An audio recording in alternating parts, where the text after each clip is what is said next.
నా personal philosophy ఏంటంటే boxing రింగ్లోకి enter అయితే గట్టిగా కొట్టాలి, అంతేగాని జుట్టు పీకుతా చెంపగిల్లుతా అనే కైండ్ ఆఫ్ యాటిట్యూడ్ ఉండకూడదు. అంటే ఇప్పుడు నేను ఇది యాత్ర 2 గురించి మాట్లాడట్లేదు, I'm just making a general observation.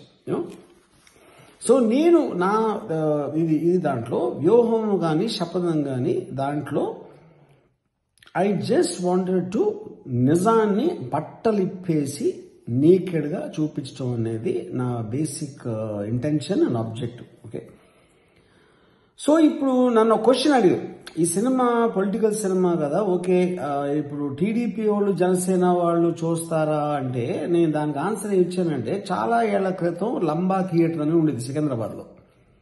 దాంట్లో సెక్స్ సీన్లో ఉన్న సినిమాలు వచ్చాయి.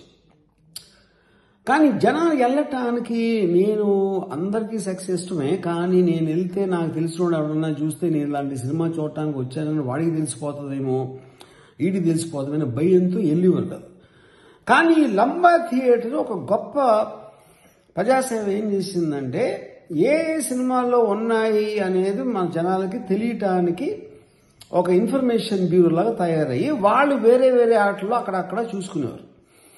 సో సిమిలర్గా నేను రోజు రేపు పొద్దున్న పాన్ చూసినట్టు టీడీపీ వాళ్ళు జనసేన వాళ్ళు వ్యూహం అనే సినిమాని ఎవ్వరికీ తెలియకుండా వాళ్ళ బాత్రూంలో చూసుకుంటారు అనేది నా ఉద్దేశం. కానీ మీరు అంటే న్యూట్రల్గా ఎవరి పార్టీకి సంబంధించిన వాళ్ళు కాకుండా మీకు అవసరం లేదు, ఎందుకంటే మీరు పబ్లిక్గా అందరితోటి లివింగ్ రూమ్లో చూడొచ్చు. టీడీపీ జనసేన వాళ్ళు బాత్రూంలో చూసుకుంటారు, ఇది ఇన్ఫర్మేషన్. సో వ్యూహం అనేది February 23 వస్తుంది అండ్ శపథం March 1 వస్తుంది. మీకు ఇష్టం ఉంటే చూడండి, లేకపోతే మానేయండి.